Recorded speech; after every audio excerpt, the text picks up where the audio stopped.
Hey all, here at OS Reviews, you're watching our hands-on review of Windows Continuum.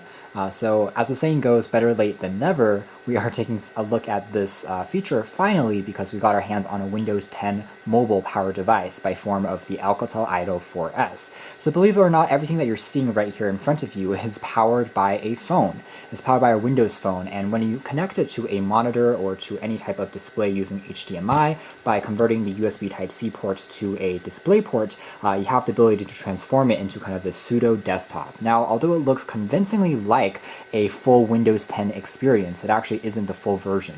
You're unable to install legacy apps that are 32 or 64-bit based, so you can't install things like Photoshop, for instance, and download it from the browser.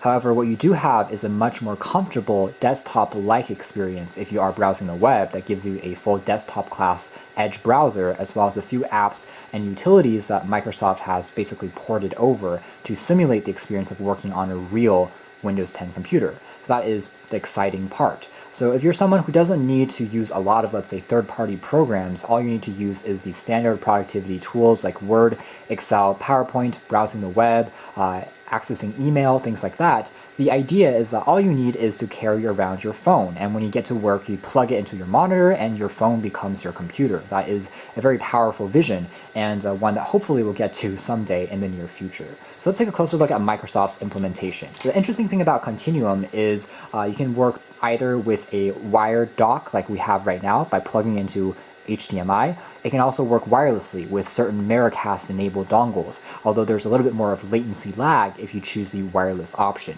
When you're plugged in, the phone basically becomes a controller or a touchpad. You can also, of course, hook up other accessories like Bluetooth mouse or USB mouse if you want to improve on the experience, but it gives you a small touchpad for gestures and navigation if you don't have one. Finally, you can also exit out of the touchpad and still use your phone as a normal phone for things like making phone calls, for taking images, running games and apps as you would regularly do. And the Continuum basically is running in the background, and you can tap on it anytime to go back into this touchpad view.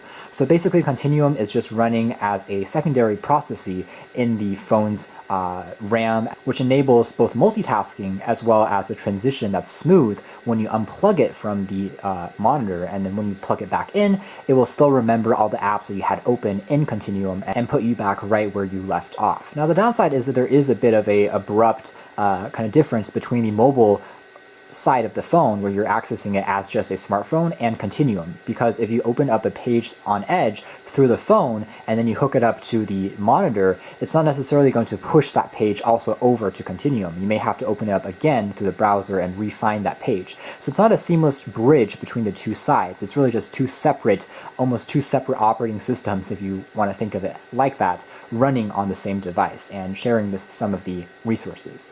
All right, so now let's take a quick look at what Continuum can do. We have access to, again, this taskbar on the bottom, very similar to Windows 10 devices. It allows us to open up some of these apps that I have on the phone, as well as some, such as the browser, which has been optimized for now a desktop-like experience with Continuum. I can take a look at all my apps, and you can see I have this full running list. What you'll notice almost immediately, though, as you start opening up a few programs, is there is definitely a little bit of lag and sluggishness. Even with a Snapdragon 840 powered device, it's not going to be as smooth or as fast as an actual Intel powered or i-series powered laptop, and that's in a way to be expected. So if you're thinking of this as a true computer, then that's where the expectations might fall short and you may feel a little disappointed. Still, we have a wide range of apps both on the phone for the mobile versions as well as desktop versions that I can instantly access, even including things like the camera, which is pretty cool. Right, so I have a few apps currently open on the bottom here, including the Edge browser, which I can tap into. I also have a voice recorder and a map, in addition to a photo gallery, so you can see that all these programs are running in the background. But you'll notice that for some programs, like the maps, for instance, it does actually reload itself each time that you kind of minimize it and open it back up. So it seems like resource management or RAM management on Continuum isn't quite as powerful as, again, we would have hoped to see, considering that this is still primarily a mobile-based device. But as a whole, it's functional, and once you have an app opened up, everything still remains pretty smooth and responsive for general navigation and interaction with the pages. So again, if we want to go into the browser, for instance, this is one area where it's going to shine. For looking at complex sites like the New York Times, for pulling up, let's say, reports, spreadsheets in Excel, things in PowerPoint, that's where you would really want to have this larger canvas, as well as that full desktop version of the software to work with. So again, we have a pretty responsive experience overall for browsing the web, and here we'll be able to just interact with videos, and they do play back actually fairly quickly on here. So for streaming video, Netflix, things like that, if you want to watch it on a larger screen, it actually does work pretty well.